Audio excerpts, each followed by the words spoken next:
shocked. I did a video on the Benue state killings. I'm sure it will be on my social media handle if it's not there yet. You know, just sympathizing with the people in Benue state is really heartbreaking.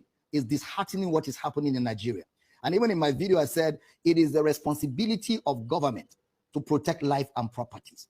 The president of the country, the governor of those states, is their responsibility. That's what the Constitution of Nigeria, that's the first thing the Constitution says, that the president is going to protect the Constitution. And the first provision of the Constitution for the leaders is to protect life and properties. And any government that fails in that has already failed woefully. You know, I spoke about that. It will be on my social media handle if it's not there already. And we're praying and speaking where we can speak. Some of us have access to some of these people in power. And when you're dealing with people in power, sometimes it's better and more productive when you speak to them through your private channels than when you speak to them in public. And some of us speak to these people privately and we make them know to what extent their policies are not favoring the populace. You know, it's just that because it is a private thing so that we can have more result, we can all protest and all of that. And sometimes it may not yield the kind of result we want. But those private speakings, you know, they help to shake some things, move some things. The Bible on such issues says we should pray for those in authority. We should pray for them. And of course, we have a civic right as citizens to vote for people that we believe have the capability and the capacity to provide us an enabling environment and security for our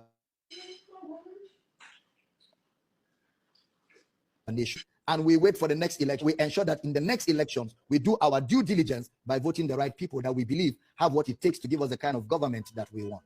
So, you know, that's the position of scripture on that matter. Okay. They don't answer your question, right?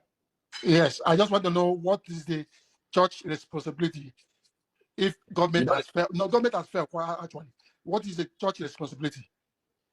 Well, the church responsibility is to pray, but because the church is made up of citizens, it now becomes the civic right of citizens, to protest peacefully, to show their grievances, to show the government you have failed us. It is the right of citizens to do that. And citizens have the right to go ahead and protest and show their grievances to the government. Like in Akwa Ibom here, the governor goes around to do what they call town hall. So he meets with different societies, different communities, asking them to tell him in what area they have failed. There's that kind of discourse going on in Akwa Ibom state, here where I am. And I expect the federal government to do that kind of thing, you know, and engage the people that voted you and hear their grievances and hear from them, because sometimes members that you send to represent you in the House of Assembly and Senate may not give you that kind of representation. So that kind of town hall brings you face to face with the realities on ground, even if the politicians decide to play politics with the issue. And that's one of the policies of this administration that we applaud here in Akwa Ibom State.